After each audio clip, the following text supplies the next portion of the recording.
Welcome, everyone. My guest today is Lead Analyst Logan Mohtashami to talk about why he's excited about the 2025 housing market. First, I want to thank our sponsor, Optimal Blue, for making this episode possible. Logan, welcome back to the podcast.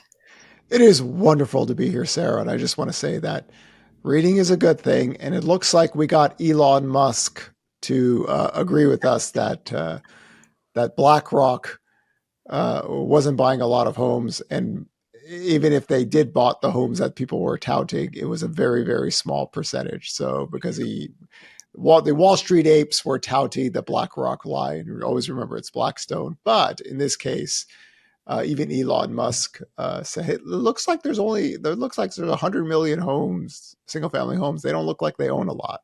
Yeah, so yesterday we updated the article that a whole year ago you wrote, no, Wall Street is not buying 44% of the homes, which was a Medium article that went viral. And then you were like, this is just completely incorrect. Your article went viral. And then we just updated it a year later and were like, no, actually, Wall Street's still not buying all the homes. And apparently Elon Musk got the message. Yeah, you know what's interesting with so we republished the article with all the data updated, and if I encourage everyone, even if you couldn't read, if you could just visually see the percentages. The reason I do this is that a lot of people just like to make up stuff, and the peak percentage for institutional buyers was 2022. So the year that Wall Street bought 44% homes, actually it went down. But also a lot of people say, well, they take inventory off, and how are home buyers supposed to compete with Wall Street? First of all, inventory has been rising since 2022, right? So where are they? Wall Street's percentage has fallen. We're giving 1 to 3% of the buying profile the last 3 years way too much weight. But here it is. Here's the inventory. Inventory is growing. Where are all these young families that were being outbid by Wall Street, right? Mortgage buyers run the show. Millennials have been the biggest home buyers for over 13 years. When mortgage rates go up and down, their demand curve changes. But the notion that in 2024, Wall Street was outbidding, inventory is up a lot from the very low levels of March. So again, I understand why this happens, but it doesn't mean it's right. So I'm glad to see that Elon Musk even agreed with basic information. Yeah, no, it's good to have basic information out there. And something you always point out is like, if you look at purchase demand, if you look at, oh, this is, all these people are getting, are applying for mortgage applications, like that's not Wall Street can just pay cash. So you can see easily like what's happening. Yeah. And when mortgage rates go lower, demand picks up. I'm shocked. That's how it's worked for the last 12 or 13 years. And we got purchase application data today, positive year over year, week to week data, slightly negative. I know the unadjusted numbers were showing like 30% week to week. We don't use those. So a small decline, positive year over year. But, I believe this is the seasonal trends that we've seen in November and December. I know some people are still shocked that, well, mortgage rates are elevated. Well, last year at this time, rates fell from 8% down to 6.63. So we had a lower percentage curve to work with in 2024. So the data is still positive. The last 9 weeks, 5 positive prints, 4 negative. And we're creating a firmer bottom. This is why our pending contracts data has been positive versus 2022 and 2023. No, super important. Okay, so big news of the day is that CPI report. Yeah, and the CPI report kind of came in line. Wasn't too shocking. The shelter side of the equation, the rents, came in a little bit less than what people want, but or people were forecasting. And remember, when we're talking about CPI inflation, 45% of the entire index is shelter inflation, and a big portion of that is rents. And it's starting to look like the disinflation is starting to, kind of take its course. This thing lags so bad. So there's going to be a time where the CPI data looks better than what it is, just because, if we're not going to be building a lot of homes over the next 2 years because rates are too high, then there is a capture rate where the inflation data could be stronger in the future because rents go up. And what's the best way to deal with inflation, Sarah? Get more supply. Supplies always, because once that thing is built, it stays there. People live and die all the time, but that supply, that home stays there. And there's more apartment units coming online. Things that we started from 2 years ago are being produced. So a positive trend is just that I think a lot of people still thought, well, if the growth rate of inflation falls, right, mortgage rates will be under 6%. Well, if the labor data gets softer, we could be under 6%, but it's really the labor data needs to break to take that kind of the next leg lower. And this is one of the reasons why I still can't forecast rates going below 5.75% until we get some real deterioration in the economic data. And we've seen this since 2022, right? When a lot of people thought we're going into a recession in 2022, rates fell down towards 6%. We created the Gandalf line. We said, no, that labor market isn't breaking. Then in 2023, the Silicon Valley Bank issues and everything, and then mortgage rates went lower. The Fed funds rate forecast was getting lower, but then the economy didn't break. And here in 2024, the Fed has done a baby pivot, but it's more or less to make sure that policy isn't too restrictive for the economy. The economy has been able to grow, and consumption is still there. It's just one of these crazy things where the housing market, the existing home sales market, has been in a recession since June 16th, 5/31/2022. It hasn't been able to get any kind of growth.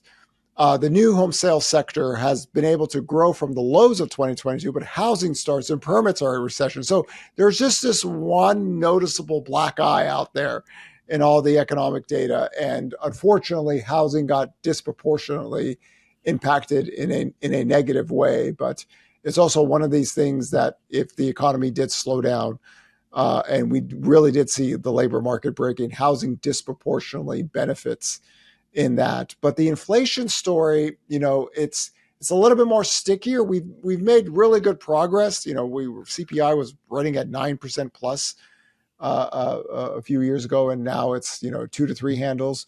But where the Fed funds rate is, where policy is, quantitative tightening, all these things, it kind of looks right where mortgage rates should be. It's just the spreads are still historically bad. So you're famously over the last year, labor over inflation, right? Like inflation is important, but labor is more important. So with this inflation report, with where labor is going, any big change coming? Nothing changes. Nothing Ah, changes from that 2022. okay. Nothing. If I really, really thought inflation would lead mortgage rates to sub 6%, I would have in 2022 said, "Hey, listen, what do we always use this reference? The history of global pandemics are very inflationary, and then the disinflation happens. Right? There is no deflation. Deflation is very rare in America post World War II." So the disinflation, if I thought the disinflation would be a one-to-one with rates, I would have gone with that in 2020. But it was just no. It's paper, rock, scissors, labor over inflation. Labor data is getting softer, but not breaking, right? And if jobless claims, again, were rising up, then you got a different story. But that isn't the case right now. When you look at the spring housing market, what do you think that's going to compare to last year? It's very interesting for 2025 because we clearly have a firmer bottom in sales. And even with rates between 6 to 7% are pending contracts data. And we wrote a data digest on kind of how to track housing data with our ways of tracking it because we believe in looking forward. So everyone gets versed. You don't want to be somebody that's 3 to 4 months behind current data. The pending contracts have been it's been good to see that rates just heading down. See, I could get excited about what the housing market looks like with rates heading down to 6%. It's just hard for me to get below 5.75, and we can see growth, right? So wait, If we could see mortgage growth rates, in what? In mortgage rates? existing home sales, we could Oh, see okay. growth in existing home sales. We could see growth in new home sales. Rates just getting down to 6%. Both times have made this work. But now the bottom is even more firmer. So how did this happen? Think about this. We've created more than 6 million new jobs the last few years. When you're working from record low levels of sales, it doesn't take much to move the needle. So even with the CPI report, the 10-year yield fell initially and then bounced right back up. the spreads are better this year, and it really made a big difference. Mortgage rates would be well over 7.5% if the spreads didn't improve, taking the worst levels of last year. So there's a firmer bottom. You get rates just a little bit lower. You can grow sales. And, if we were sub 6% mortgage rates, then everyone's sales prediction would be too low. But it is encouraging to see the data in the second half of 2024 out there. And again, we have a lot of homeowners with a lot of nested equity, and their wages and incomes are much higher than younger first time. So most sellers or buyers out there, you just get a little bit of nudge in rates. You can grow sales from these levels. So it's interesting in the last couple of years we've had different variables that have affected mortgage spreads, especially, right? So spreads have gotten better, and when we look forward, I think one of the most positive things about the election this cycle was that it was settled very quickly. Because I think there was a lot of fear out there. I was afraid, like, if we don't know for a while, that uncertainty would be killer for a lot of things. But it was settled, whether you liked the way it was settled or not. It was settled very quickly, and so we could all move on to, like, okay, this is what it's going to be, and we don't expect something bad to happen on inauguration day, right? That there will be a peaceful transfer of power from all we can see. So all of these are good things, so that we don't have that sort of outside variable coming in. The bond market called it Trump's win that night. I remember when the 10-year yield spiked up, and that's how the market was playing that. In this case, when I think of the history of mortgage spreads going back to the early 1970s, whenever rates go up, the spreads get a little bit worse because investors need to be compensated for that loan to, has the potential to be refinanced quickly. But now there's no more prepayment penalties anymore. So it's a little bit different in this context. Whenever there's market stress, we saw that with the Silicon Valley banking crisis. The spreads were getting better in 2023. That was a positive, and then Silicon Valley banking crisis took it to new highs for the cycle. Anytime you get less volatility and no kind of drama, the spreads will naturally get better. This is why I think for next year we can easily get a 27 to 41 basis points better in the spreads. And right now, you're looking at kind of 6.25, roughly near there, if that's the case. So as long as the spreads improve slowly, right? Fed cuts rates, are going to, even if they cut rates slowly, the volatility compresses, then yeah, you can get better spreads. I think a lot of people were shocked that the spreads got better. And part of that I just think is a lack of experience by people who never looked at the spreads in the data going back to the 1970s and how it works with economic cycles.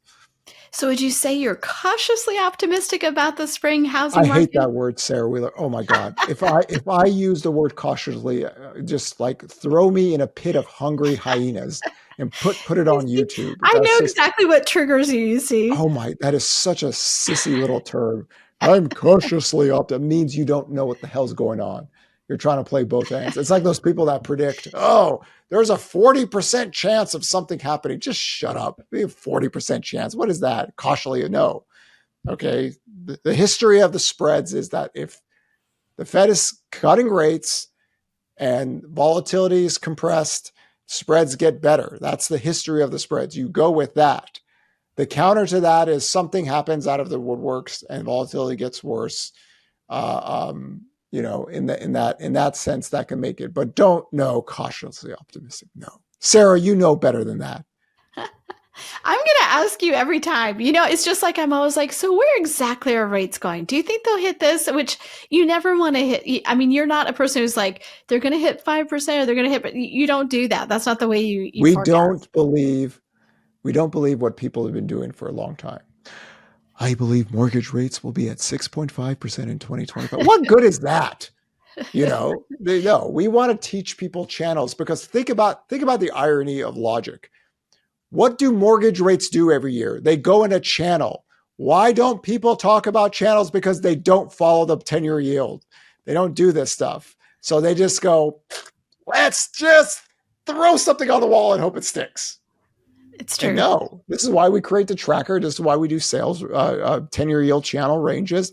I know a lot of people don't want to do this, right? Could you imagine adding that to your life? No. A lot of people just go, I'm just going to talk about one little mortgage rate. And then 3 months, I'll tell you. No, we want everyone to be versed with Yeah. the data daily.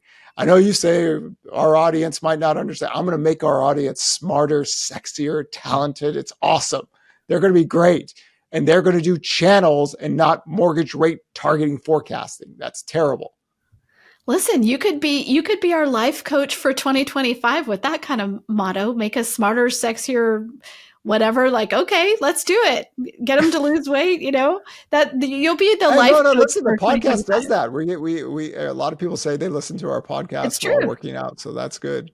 You get that and Ozempic put together. Oh, America's undefeated. Oh yeah, we got this. I think that's the first time that we've had the obesity rate, the percentage decline in recent history. That was a terrible chart. Back when you didn't know me, I used to do the obesity charts and go, this is a terrible direction that we're going into. So the future's so bright, I need to wear shades, but I don't have my sunglasses with me right now. I love it. I love it. Okay, you mentioned purchase applications just really quickly there. Anything else you want to talk about that? No, I think with purchase apps, it's this is kind of a complicated story. If this is just this seasonal demand push up in apps, then it makes sense that we have somewhat of a positive run. My thing is that it's exciting for me to see the pending contracts data get better, and then apps, hold up. I'm telling you, Sarah, if mortgage rates just headed down to 6% and it held, and I'm going to repeat this over and over again, everybody's sales forecast will be wrong. Okay. It's the duration of rates. And we just get a glimpse of what 6% mortgage rates can do. We just never been able to hold it. But then over time, you just have millions of more people working. You have more households formed, dual household incomes. So there is encouraging. It's more or less because sales have been so low that when you have over 162 million people working, and you have 5 generation of home buyers, Gen Z, millennials, Gen X, us. By the way, you know why we're making a joke about this, but why is Gen X tougher than other generations? Because Frosty died on the cartoons we used to watch, right? Frosty the Snowman died, and we all remember that as kids.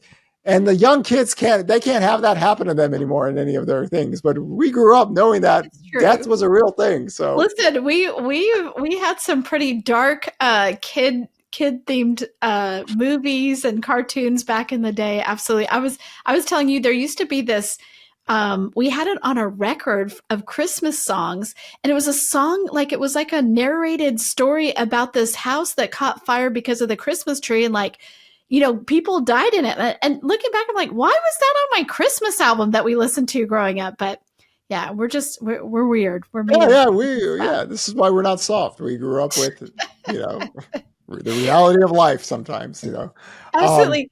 So I wanted to ask you. Yesterday, I got to talk to Mike Simonson, your pal, and he makes you so happy. His the Altos data, you always say, is just a completely unfair advantage that you have. And that's his company, of course, that HousingWire acquired now. So I talked to him about, will 2025 finally be a normal housing market? And I thought it was a great conversation. He was really focused on inventory there, and he feels like we have a shot at it. How do you think about a normal housing market? I would argue that 2024 was somewhat of a normal market, where price growth.